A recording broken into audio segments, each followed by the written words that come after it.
Hey guys, welcome back to Flirting with Meaning. There's like this optical illusion going on because of all the dust flying around my car. It looks like I have a filter, but I don't.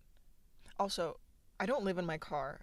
Just so you guys know, I just can't film in my house because there's other people that live in my house, and there was one time I tried filming an episode in my house, and you could tell like I'm trying so hard to be quiet. I'm in my basement and I'm like, oh, and I look like I'm being held hostage. So that's why I film in my car. I'm open to living in this car if I needed to, but I don't. But yeah, how's everybody doing this week? I hope you guys are doing good. I recently was watching Forehead Fables. I recently got put onto this podcast. I never heard of it before, like last week. They had one episode titled Watch This If You Know Us in Real Life, and it was pretty much a very clean version of their normal podcast style. There was this one part where the one guy curses and the other one's like, hey, our viewers' ears are not trash cans. And then he's like, oh, I'm sorry. And they're just talking about all the charities that they donate to and like when they go to church. And it's so funny. That might have been the funniest podcast episode I've ever seen in my life. And it's funny because I feel like the way that I present myself online is not how I act in person at all to people that I know. So if anybody that I know in real life were to watch this podcast, they'd probably be very confused because I honestly don't open up to anybody in my real life except for maybe like one or two people. So why is it so much easier to open up to people that don't know you than it is to people that know you? I don't know. I've always been that way. The people closest to me actually have no idea what's going on in my life at all, and I just find that funny. I think I mentioned this before when people kind of like build a persona of you or build who they think you are in their head, and then that becomes who you are to them, and there's not really much you can do to change it.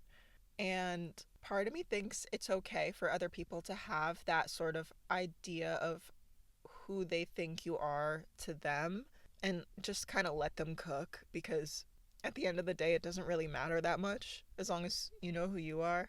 I know some people are curious if the comments bother me on my videos. They don't because I know there's a lot of assumptions about me. A lot of them aren't true, but sometimes I'll see a hate comment and I'm like, why they low-key ate with that? Like, some of them are actually really good, and I just think, let them cook. This low-key might be a random, like, pivot in the conversation, because I don't really know where I was going with this conversation anyway, but I literally went on a date last week, and they asked me if I like Taylor Swift, and he was, like, talking about how in Taylor Swift's new album, she has a song singing about Travis Kelce's Meat. And yeah, that song, it's it's a song and it's on an album and it's music. That's all I have to say about that. Would I listen to that song voluntarily? Perhaps not, but there are two songs on the album that actually are really good: Father Figure and Eldest Daughter. Back to my point. I have a theory about Taylor Swift's new album because a lot of people, it's so different from what she normally releases, and her writing was always so genius, and there are some songs that have really good writing in this album, but then there's the other songs that are kind of like cringe, like canceled and would. I have a theory that it's kind of like an FU. This album is kind of like an FU to people because I think she knows. She knows that she could have chosen different lyrics, but she purposely chose ones that were a little silly and maybe a little cringy, but if you look at all her previous work, I think the writing kind of speaks for itself. So I think a lot of people were surprised by this album. It's a polarizing album, I guess. And it kind of reminds me of Britney Spears, how people were saying that Britney Spears kind of wanted to cheapen her image so that less people like demand things of her and just let her live her life. And I almost wonder if Taylor Swift does the same thing where it's like just letting go of the assumptions that people have of you and just letting people think what they think so that you could live your own life with more peace. But I almost wonder if that kind of act, no, I'm not saying that's what she did, I'm just saying if that is something that were to be done, is that almost kind of like self-sabotage in a way?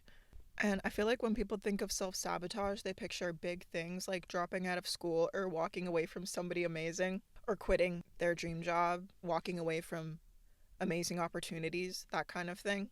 But I also feel like self-sabotage can kind of be something more of like a little choice, like changing a little lyric in a song from something that could have been life-changing to something cringy. just to give like a little FU to the people. When I told my one coworker that I was going on a date, they said don't self sabotage. And I was like, what do you mean don't self sabotage? But then I realized that I low key always be doing that. But I realized I think a lot of people do that when you ignore a text from the person that you want to talk to because you're scared that they're going to ghost you, or you're scared that you're going to say something and they're going to lose interest. And even putting off your creative goals because you feel like you're not going to live up to them, or the result's not going to be what you are hoping it's going to be, or the fear of it actually being what you hope it's going to be, and then your life changing. And even convincing yourself that you don't care about something because caring means there's the possibility of you getting hurt. Like you could say, I don't care if it works out with this person, but it's like whatever. Because when you admit that you care about that person, you're putting yourself in a vulnerable situation where you can potentially get very hurt. And so you self sabotage yourself and end up not living in the moment and experiencing that connection to the fullest because you're just so scared of getting hurt that you self sabotage your way out of it. And that kind of thing comes from fear. It doesn't come from anything like irresponsibility or laziness or anything like that. I think self sabotage is kind of fear disguised as control. I feel like I need some sort of sense of control in my life to ease anxiety in a way. But if I really think about like why do we self sabotage, I think we ruin things early because we're scared of being disappointed later, and we walk away from good people because we're scared they'll walk away first, and we don't try because we don't want to fail, and we don't let ourselves be happy because we're scared we're going to lose it. There's a quote that I love, and it goes, if you've lived in chaos long enough, peace feels unsafe. I really sit with that sometimes because we don't even realize when we're used to the chaos is normal. And peace is such a foreign feeling sometimes. It's like, whoa, that's kind of scary. I don't want to get used to that because it feels like you're setting yourself up for disappointment again. Because for a lot of people, especially if you've had unstable environments growing up or you've been through heartbreak and rejection, you start to associate calmness with danger. You start thinking, this is too good to be true. You always start thinking like when things are too good, you're like, okay, when is this going to end? Things are a little too good right now. When is it going to end? And you're kind of always on guard thinking, okay, I'll, like, where's the catch? What's the catch? And some people might even create problems from that just to feel something familiar again. I feel like can be that contributes to some toxicity in relationships, almost self-sabotage in relationships. That's what I mean when I say self-sabotage is fear wearing a disguise. And there's comfort in destruction because at least it's the type of pain you control. If you're the one who ruins it, you don't have to wait for it to fall apart.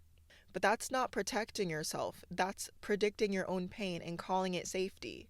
That is not what you should be doing. And here's how that cycle usually goes. It goes, you start to heal and you start to grow, and then something good enters your life, like a person or an opportunity, and maybe even peace, calmness. And at first it feels amazing, and then you're like, wait a minute, what's the catch? When is this going to end? So you start to test it and overthink it, and then you self-sabotage, and then you create distance from you and that person or that opportunity. And then when it actually does fall apart, you think to yourself, see, I knew it wasn't going to last, but you weren't right about it. You were scared and you self-sabotaged it.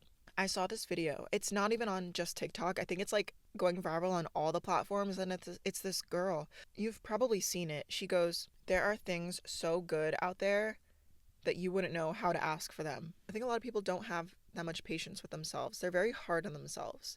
And it's really sad to see how hard people can be on themselves, because it's like everyone should be soft to themselves. Try to be the softest person you can to yourself. Because there are some people out there who can treat others very harshly. There's enough harsh people out in the world. You want to be soft to yourself. But I think one of the first steps in breaking the pattern is recognizing the triggers, like when do you normally self-sabotage? I know for some people it's when things can get intimate and when somebody starts to get too close. For others, it's when they're about to succeed, when something finally starts working out, and then they just flip the switch. When the thing starts working out, they just like back out of the entire thing. People who self-sabotage need to start paying attention to those moments when they want to ghost someone, and when they feel the urge to quit something good, or when they catch themselves thinking, this is too good to be real, this must be too good to be true. And I'll admit, I know a lot of times if something feels too good to be true, a lot of times it is. But maybe it's not. Pausing, noticing the trigger is growth. And that's interrupting the pattern. And that's enough, almost even as the first step to helping the self-sabotage stop. I think to stop self-sabotaging, you have to start by giving yourself compassion, and you can't shame yourself out of patterns you learned from pain. The pain definitely shapes you, but you can't blame yourself for being shaped by the pain. The pain shapes everybody, but you can ask yourself questions like, what am I scared of? Like, what might happen if this actually works out, and what about that is so scary? Or when did I first start believing that I don't deserve consistency or peace? And what part of me still feels unsafe when things are calm? Sometimes your mind needs to recognize those fears before it can release them. And I guess as far as the action goes, it's kind of like starting small. And when your instinct is telling you to pull away or to self sabotage, try staying in that situation. Try sitting in it. Try just doing it anyway and ignoring that feeling and just seeing what happens. You don't need to be perfect. You need to give yourself a chance to do things differently because your nervous system can't learn that peace is safe until you let it experience that peace and experience how comforting it is. For me, self sabotage usually looks like overthinking everything good that comes into my life. And if someone likes me, I start analyzing every word they say. And I analyze if everything I said, if they could have responded badly to that, or if they could have thought that I was weird for saying that. If I go out with somebody and I go home later, I replay the entire day in my head thinking what I could have said that was better, or why they're probably disgusted by me, how I would be doing them a favor if I just get away from them, that kind of thing. And if something goes well, I immediately wonder how I'm going to mess it up. And I realized it's because I used to think good things always came with a price. Like, if life gives you something beautiful, it'll take something else away to balance it out. But it doesn't always work like that. Sometimes good things can just happen, and that's it. There's not always a catch to it. There's not always an, oh, okay, so when is it going to fall apart? No. Sometimes good things can just happen because you deserve good things to happen to you. I know sometimes the universe can be sick and twisted, but sometimes it can be very rewarding. Sometimes we deserve the good things that happen to us. But that mindset I was just talking about, the one where it's like you can't relax because it feels like if you get something beautiful, the universe is going to take something else away to balance it out.